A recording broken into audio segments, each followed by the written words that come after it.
Intro Yeah, yeah, yeah. today. Intro today's for K. Intro today is okay.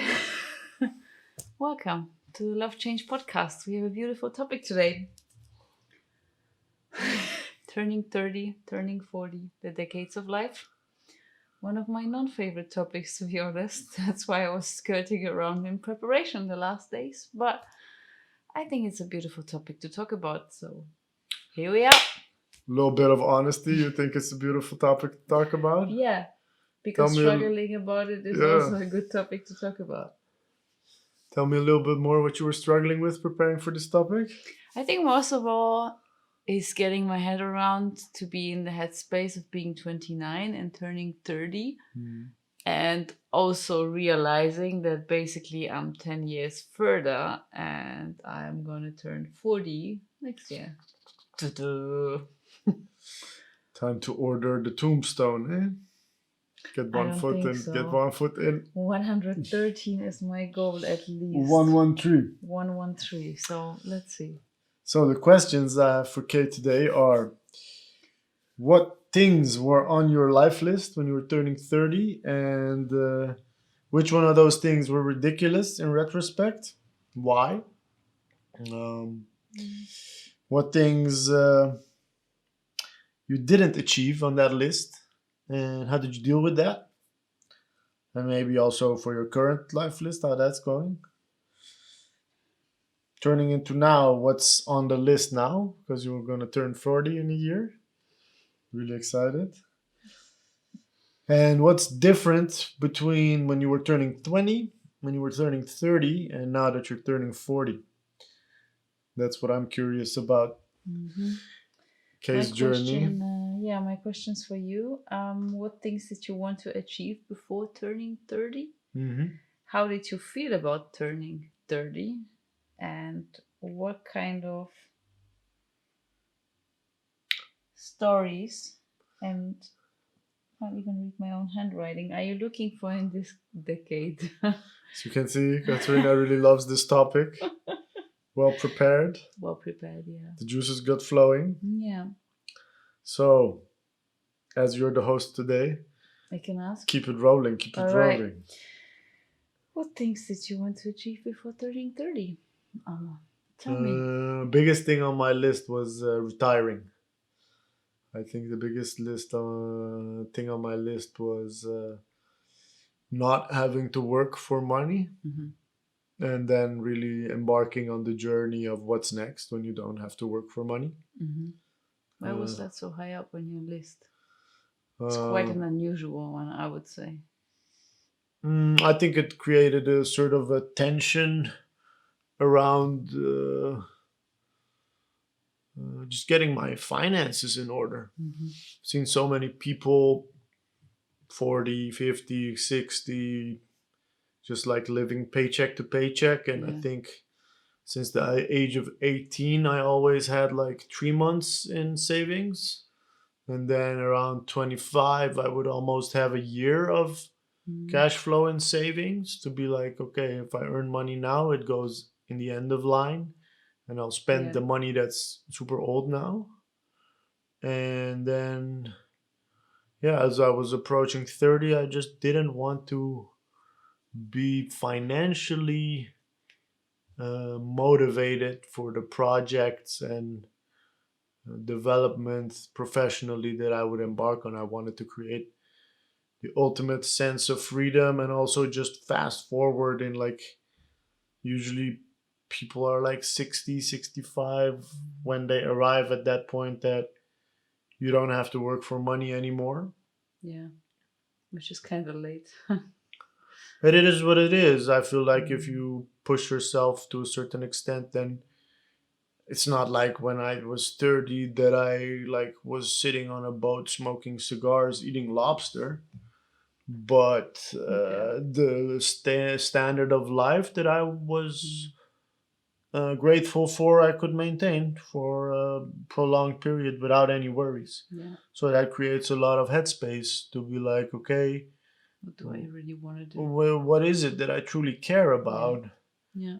And another thing that was really high on my list that I really did on my 30th birthday was LSD. It's a bit of a taboo, but I felt like I really wanted to try it. So I forced one of my friends who I knew who had some to bring it for my birthday and like celebrate it with LSD. I don't know, yeah. And that's it. That's it. I didn't have much more on my list. Okay. Yeah. Short and sweet. Yeah, well, it's a tough one to do. The Mm. retiree, whatever how you would call it. Yeah. And I remember when I was like checking it off for myself and sharing that I did it, kind of people received it with type of scrutiny and like, yeah, what are you talking about? It's not like you're sitting on a big boat or you don't have multiple Yeah. assets, etc. Which I get because that's the image we have of like I don't have Mm. to work for money anymore. But Yeah. if you're able to, and that's what I always tell people, is like if you're able to downsize your costs, Yeah. then that point where you are like, okay, I should not stress myself about money is very nearby. Hmm. Yeah, if you want to have 5K Yeah. in mortgage and then another 2K for your car, and then before you know it, there's 10,000 leaving your bank account every month, Yeah. then it needs to come in. Yeah. I always took the baseline of my student life and then I added a little plus. Like I care about traveling, so I want to have a Mm. travel budget. And I don't care about if stuff is second hand or third hand, or Yeah. I I just don't agree. care so much about stuff. It's more the experience for me. How about you? What things were on your life list that were ridiculous and why? So, like, scroll back to when you were 30 Mm. and tell me what things you think in retrospect were weird. I think there's one thing that was the most ridiculous, and that was how much I would care about my body image. Sorry? How much I would care about my body image. It was on your list Yeah. to care To about. like, yeah, to really like achieve a certain body image year in and year out. You tell me a little bit more. I don't get it. Yeah, like if you work in fashion and you see a certain body image that you kind of, I don't know, maybe take on for yourself and think this is the baseline, What and body image is that's, that? yeah, super skinny. And that was a huge fight for me to kind of like train super hard. I was doing so much at that time. I was running plenty kilometers per week. I was going to the gym probably 6 times a week, spending so much time on something that, yeah, now I'm like, it's just so much time to not even get where I wanted to be. And that's for me really ridiculous around it. Okay. That's the only thing that was ridiculous on I your think list? that's the one that I could really like get my head around. Okay. And yeah, I mean, this whole career thinking surely is also something that maybe it's not ridiculous. I think it's a good thing to push for your career, but to realize that I was actually only looking for my career goals on my life list and I was not caring about life itself. Funny enough, it's called the life list. So yeah, I was just really looking after my career. What does that mean? Yeah, I was just like mid-30, you should be somewhere in the C position. Okay. Gotta push harder to get there. And that would be just the main focus. Like, no life, just work. Hmm. Thinking, like, yeah, dump ass me, thinking this is just gonna go on like that. What do you mean? Yeah, like, energy is just Hmm. taking things for granted, like energy, for example. Taking energy for granted. Yeah. Yeah, Yeah, that's a tough cookie. yeah. You find out the hard way usually. Usually that's how you find out. Yeah. And then you realize, yeah. But yeah, I think caring, if I would summarize, caring about the outside world so much of what people think about me, how I Hmm. should look like, what my career should look like, that was the most ridiculous thing on my life list. Not caring what I want, but thinking like, if people tell you you're great, you look great, you achieved that, then you're gonna be happy.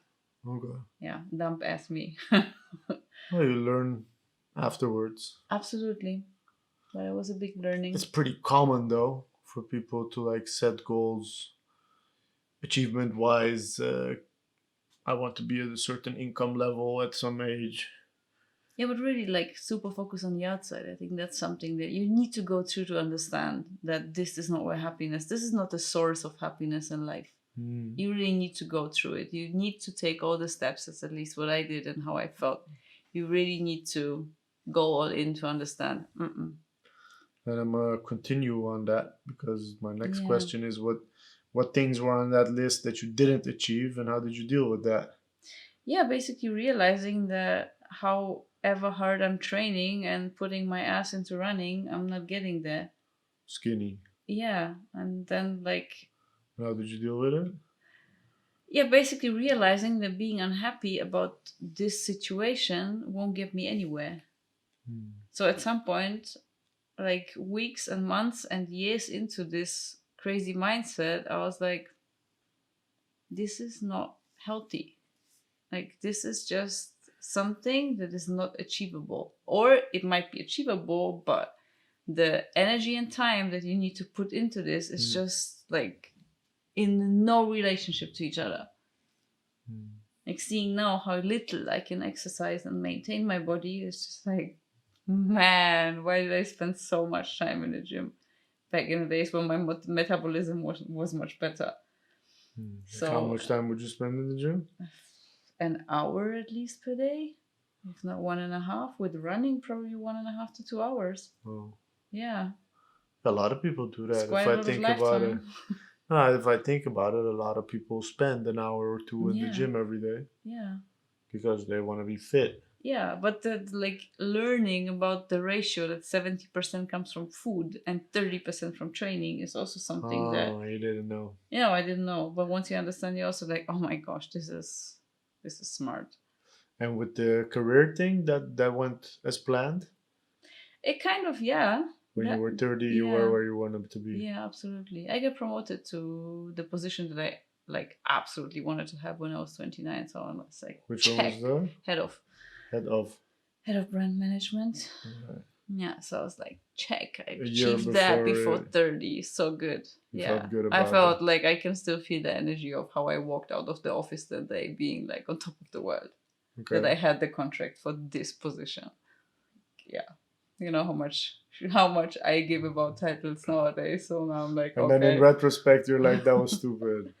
No, that wasn't stupid. I think I would have never pushed so hard if I didn't have that in mind. Mm. Which, like, pushing myself but also pushing the team, pushing the whole product development further beyond. Mm. That's something that definitely came out of it that was good.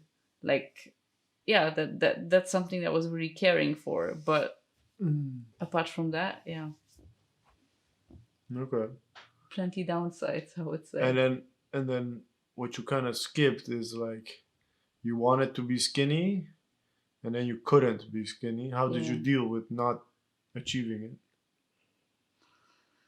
How was I dealing? Well, I think at some point you just loosen up, realizing that this is reality, and I'm like, But that's the end point. that's the end point. Yeah, I mean, And a in lot of between, unhappiness and a mm. lot of struggle. I remember, I think I showed you the picture. It's like probably 8 years ago or 9 years ago where I had a six pack, and I Mm. was like, if I think now back, how skinny I was, Mm. and I was like completely unhappy Mm. because I was there, but I was like, oh, you gotta like go so much further. Could be more skinny. Yeah, absolutely. And if I look at the pictures, I'm like, you have been super skinny. I don't know what your problem was, but like mindset was completely different. So that took a lot of time to really change perspective. No. But yeah, a lot of unhappiness, a lot of struggle, a lot of, yeah, just negativity and punishment for my body. How? Yeah, just training harder, eating less. Oh, wow. Yeah, I cannot Such a imagine. classic in the fashion world. No, I know you cannot imagine, and that's good. Like, that's what, yeah, what I look up to you for. You just Train cannot more, eat imagine. less. No, I would always Yeah, train to eat more. yeah, Yeah. didn't work for me. So Too yeah, bad. Too bad. yeah. So can I? You're the Yeah. host. You can do what you Well, want. you just The next one. Yeah, I'm curious how you felt about turning 30. Was there a Oh, certain feeling that came with it? mm, nah, I don't Was it? really care about the 30 per se so much. I remember turning 26 was an interesting birthday for me Mm-hmm. because I had my accident when I was 25. So turning 26 was like a major shift.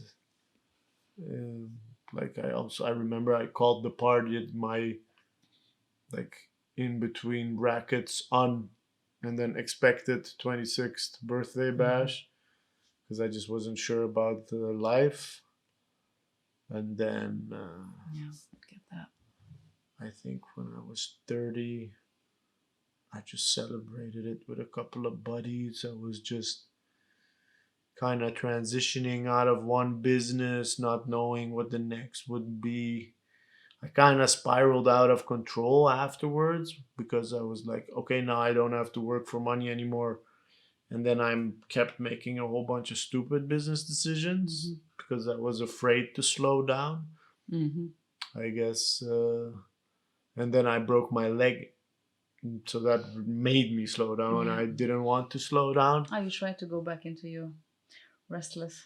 I think Yeah. the I created the possibility, like that was the whole Mm-hmm. point of achieving the cash flow that I wanted to maintain my life, created space and time to stand still, Yeah. which scared the shit out of me, so I didn't. Yeah. And then I just ran even harder in super unlucrative directions. Um, but the age itself, I really don't have a certain feeling about that it was different. I think the biggest difference was the LSD. I think that definitely changed my perspective on life as well. Yeah. You want to say a bit more about that? Yeah, what is there to say? It's a really great way to confront yourself with your subconscious, I would say. And Mm-hmm. that opened a lot of layers of myself to myself, and kind of felt sad that it took so long to feel all those emotions that I was able to feel through that. But at the same time, very grateful that the capability was there and it allowed me to practice stretching those Mm-hmm. emotional muscles. I guess, yeah, I think for the rest, I see my friends, they're having kids or settling down. Everybody's in a, that's what I felt like, everybody's in a certain life phase, and then you kind of think because you're the same age, you should be in the same life phase. Yeah. But me having the accident, but also before that, I always lived out of the ordinary phases and things to do in life. So it's kind of hard to keep doing that, and Yeah. also not to be like lose your discipline. It's really easy to maintain your discipline if there's a whole bunch of other rats in the same race, because Mm-hmm. then you know who you're keeping up with, who you're Yeah. losing with. You can compare, you can compete. If you are truly on your own, Yeah. making headway in a certain direction I where there agree. is nobody else, then how do you know if you are slacking? How do you know if you are performing? How do you Yeah. just scale that? And Yeah, you can just keep it up against yourself yesterday and or whatever you not, want to be. or not, it's all up to you. Yeah, it's true. So I think that those kind of things shift, and then you have to reflect again and then be really aware of what phase in life it is. And I literally had a sabbatical, which is super young to have a sabbatical, but it was also like a hidden burnout, and broken legs, or was kind of forced, and it was a kind of a whole PTSS of the accident, and just my whole life that I've been not wanting to process. So for me, Yeah. the 30th year was a very valuable and painful year. It was, and the years after that also just got harder. It didn't become easier, but it was fine. It was what I needed to get where I'm at right now, to have the resolve and the motivation to go through what I'm doing, and I really dig deep. You have to. At some point, I kept making the same mistakes, so I really needed to stop and reflect and find out what it was that kept made me keep walking away from my own stuff and helping other people with their stuff. Yeah. And then realizing that, working on that, processing that, and then you see something beautiful can come out of it, which what I'm sharing now with the energy management compass and that whole curriculum, because I was also in full denial of how my energy levels were doing after my accident for 5, 6 full years, and if it's up to me, I'll keep denying it. But it's just counterproductive, and it just makes life a living hell. Yeah. So it's a big reprogramming of your mind and your habits and how you value yourself, to be like, it doesn't matter what age I'm at, it's like, how much energy did I get out of bed with today, Just on a daily basis. Yeah. and how am I gonna get it to the level that I need to do what I want to get done. Yeah. Repeat that 365, and then you'll have a good year. Deny it 3 days in a row, and you'll be on the couch feeling horrible. Yeah. Yeah. That's a beautiful one. Yeah. What's on your list now? I'm gonna turn 40. The Thanks big for reminding me. 40. Yeah. I think living, as profound as it sounds and as simple as it sounds, living in first place, I think I seriously forgot about that the last decade. And to create something that I believe in, something that I stand for, and not pushing hard and beyond my energy levels for someone, for a company, for an employer, and also for a product that I actually don't really care about. So I think this is really like relearning, reprogramming many things to like get up in the morning and hold myself accountable for things I want to achieve, because I would hold myself very accountable for someone else, and now it's the person that I see in the mirror. It's not my manager that I talk to and he's like, oh, you achieved that great and you didn't achieve that. It's just myself, like looking in the mirror, setting goals for the week. And yeah, having you as a partner to hold myself accountable in some sense, and like at least talk about it and share where I'm at and where I want to get. And that's pretty hard. Like, I never would be thinking that achieving something for myself would not be as high prioritized as achieving something for a salary, for a paycheck every month. Go again? Yeah, it's like working for an employer, working for corporate, is like you get your paycheck. So I kind of like was pushing super hard to achieve. And now it's for myself, which is also my salary check, but it's not like paid by someone. It's not revisioned by a manager or whatever. It's just like pushing for myself. That's why I catch myself sometimes. So I'm like, it's even more priority. Why don't you push hard? Why don't you like just sit your ass down and do that stuff? Yeah, you're That's gonna meet a lot of demons along the way towards intrinsic motivation to yeah, truly. I realized it when I had to redo my house here. Some things needed to be painted, and I needed to hang some shelf. I can't do it myself. I need to ask help. I just didn't.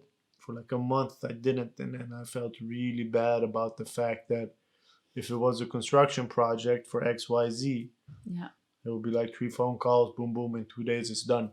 yeah, but it's something that concerns me. It influences my comfort of life, my experience of Just dealing asking with the help. space Yeah, also. and Yeah. just asking help for something that only concerns you. Like you'll probably pick up the phone and start calling people if it's somebody else's thing. Mm-hmm. Yeah. But if it's your own thing, you're like, oh, maybe it's not convenient, maybe it's Mm-hmm. not the right time, Yeah. maybe they don't care about me, blah blah blah. You tell yourself a million and one stories. Yeah. But to truly step through the fire for yourself, it's a big step, and Yeah. it's an ongoing step. And I think that's something I would like to share. What definitely helped me is to realize that what you're doing is going to help somebody else. So That's it a is beautiful one. not per se about that you want to see numbers or prospects or sales or whatever metric there is in business. The essence of Yeah. the energy that you're putting into whatever project it is. It needs to make somebody else's life Mm-hmm. better. Otherwise, it has no reason to exist Yeah. in capitalism, I guess. And reminding yourself of those people. Let's just think of a face like you would do it for Joey, right? Joey needs your help, then you will move.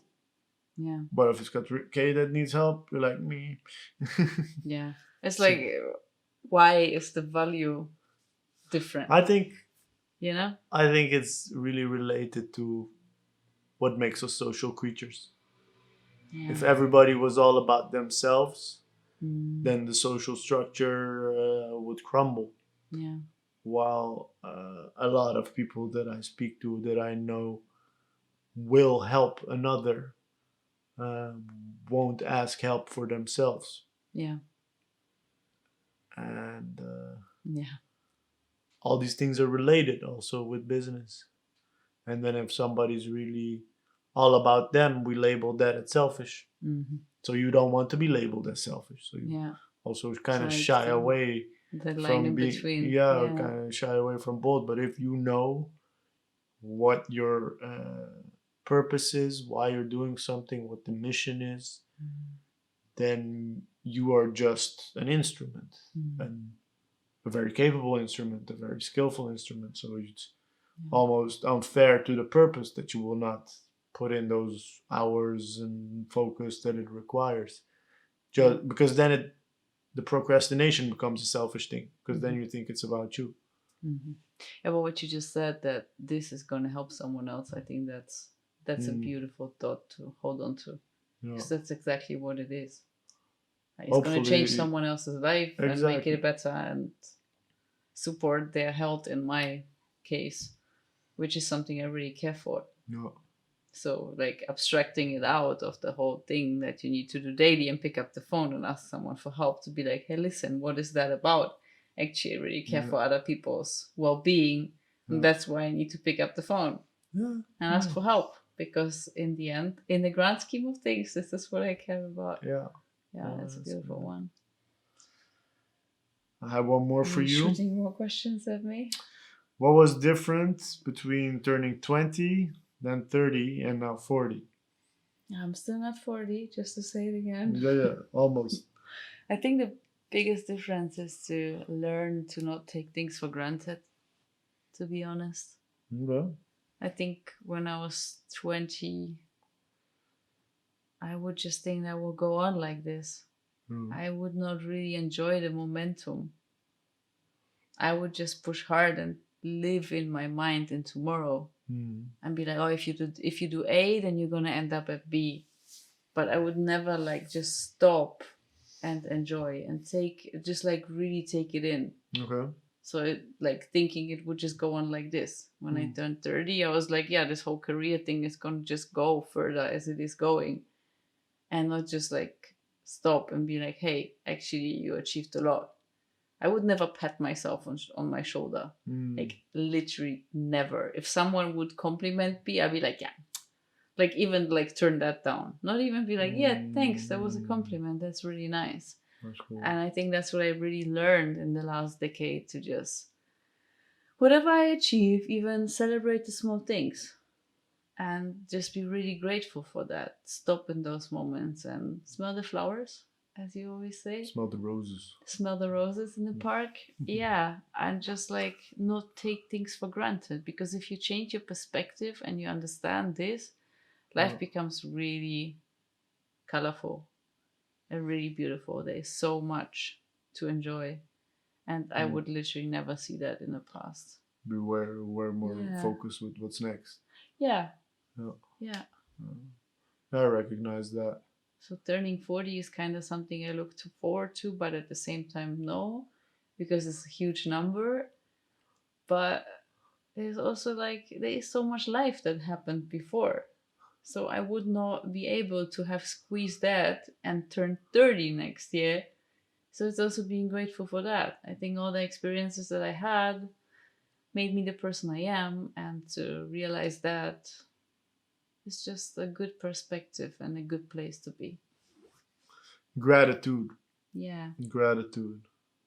That's a great thing to integrate with life.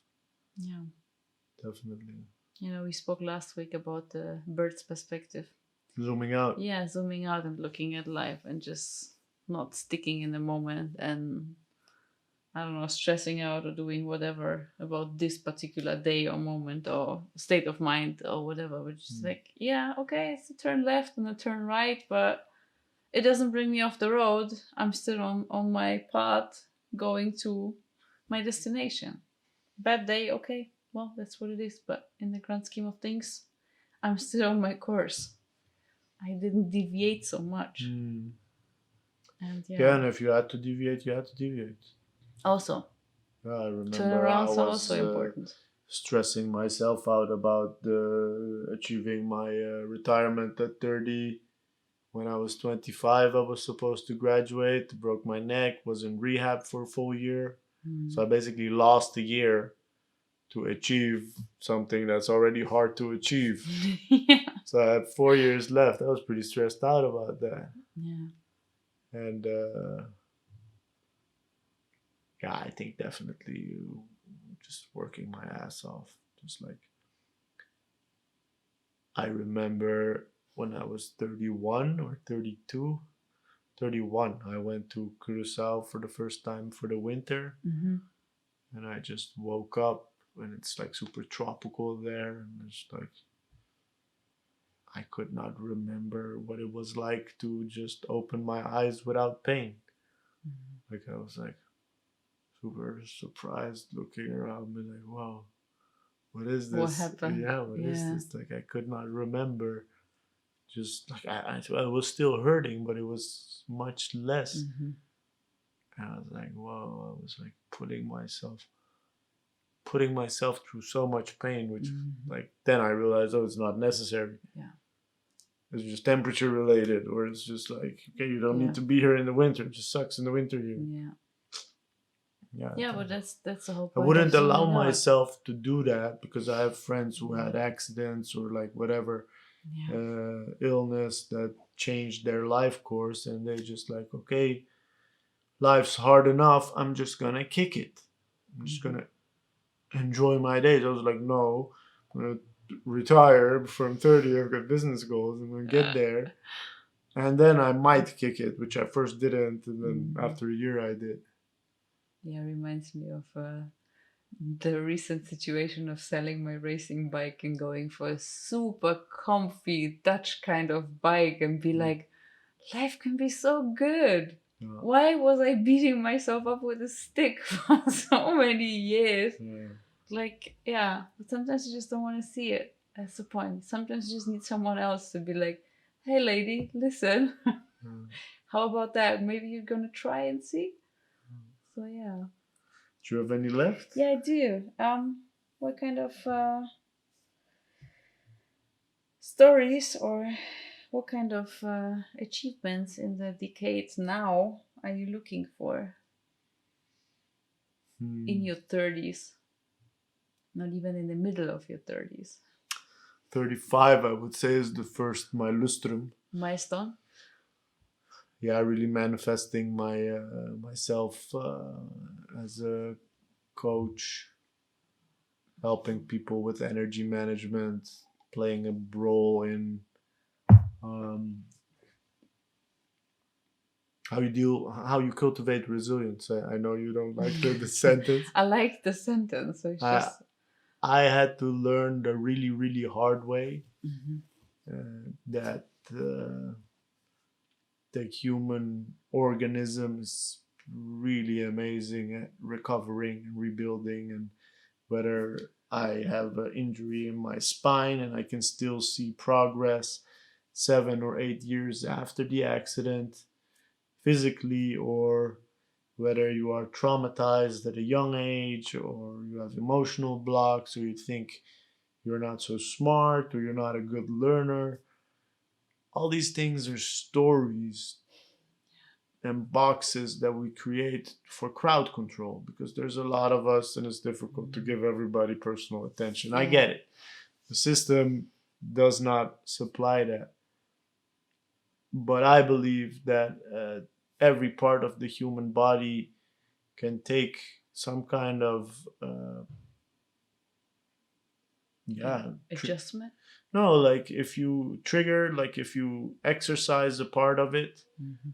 allowed plenty of rest, in that rest and recovery cycle, it will learn and grow back stronger. Mhm. Whether it's your Yeah. brain or your emotions or your adaptability or your body or your stamina or whatever it is, if you allow it to rest after you trigger it, it will expand. Mhm. And there are no limits to that. It just gets more painful with the years.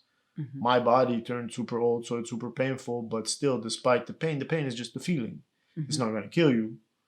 Being tired is just a feeling. It's not going to kill you, Yeah. but allowing yourself to rest enough to super compensate, Mhm. yeah, it's limitless. It can create Yeah.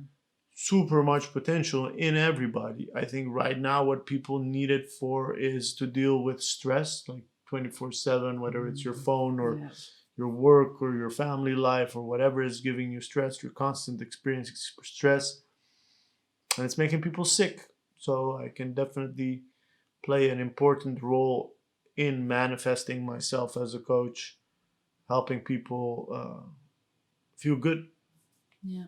really enjoy life. And Yeah. And realize how they can impact yeah, it's under your their own own control. It's life. just something you never learned. So I hope to Yeah. something that I had to really learn the hard way, Mhm. like in all directions. And then to share that with other people, I really have that on my list. And it's kind of bold to say, okay, when I'm 35, X, Y, Z. But I remember when I embarked on this journey with Amor and creating the energy management compass and writing my autobiography and just having the next book ready, like 3 reasons to break your neck, how to hack your consciousness. The fact that I realized that your energy is your attention, is your consciousness. Yeah.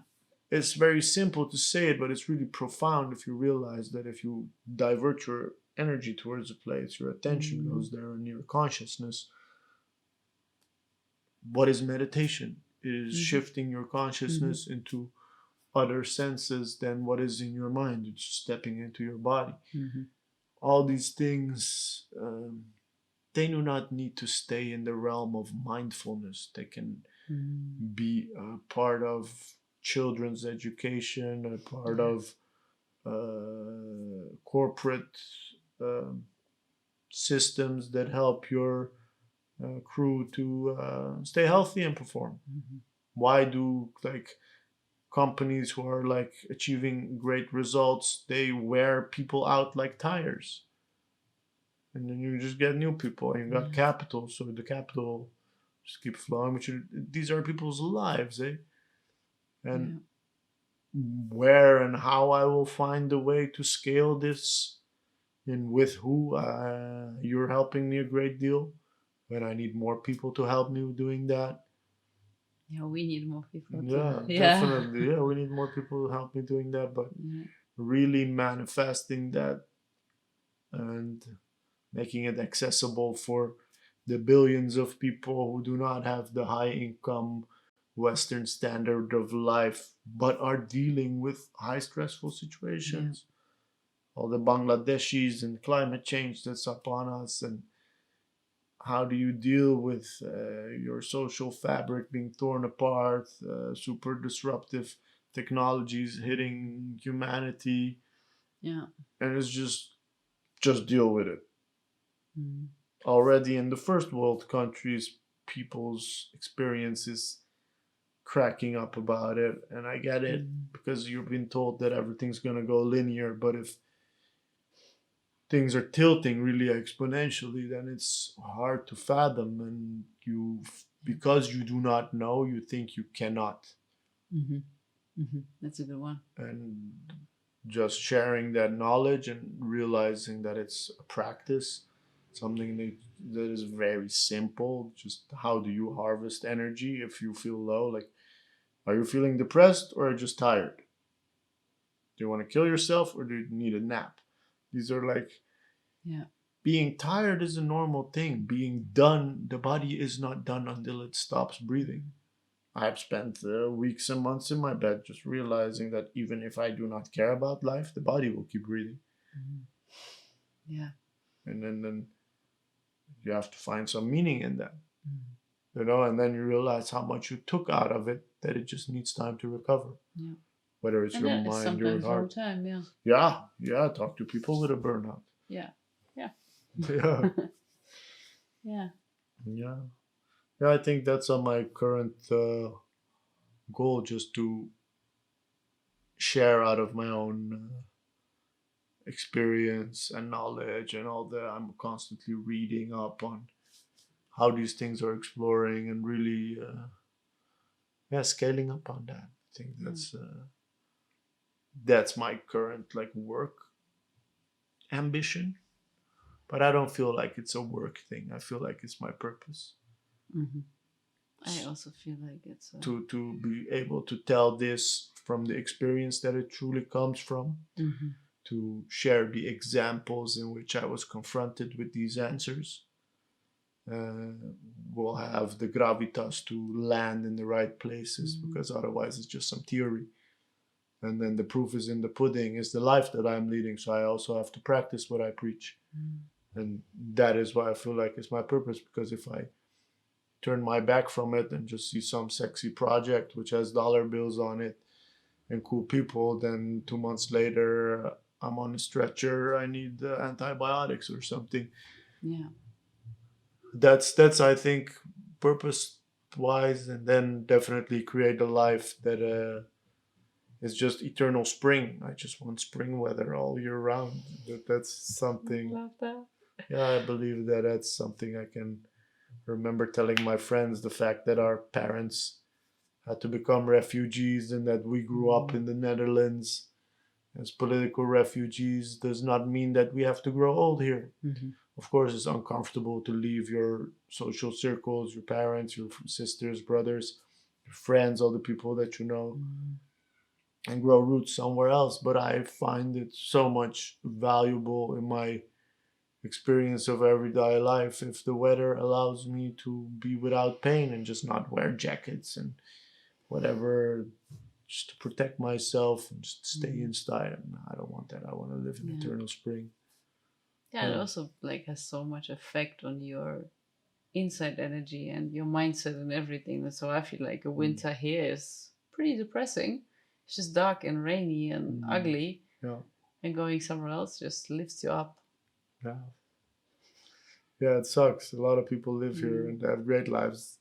I don't know. Some people love the winter. I just don't care much about the cold. I like cold, but I don't need to have it 24/7. No, I So don't not like of the the for cold. the whole course of fall and winter. Yeah.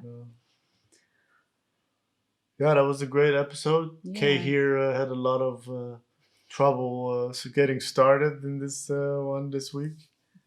Um, Yeah. Thanks for tuning in. Please like, share, comment, do what you gotta do to help us support the cause. Love Yeah. change. It's not always easy. Mm, As we can see. this week's topic got us into a little bit of a frictive mode, Turmoil. turmoil, yeah, and yeah, it opened up some nice discussions about like, yeah, the things that you felt a way back that were not so nice, and then you have to reach to those and be realize how bad it was. Yeah.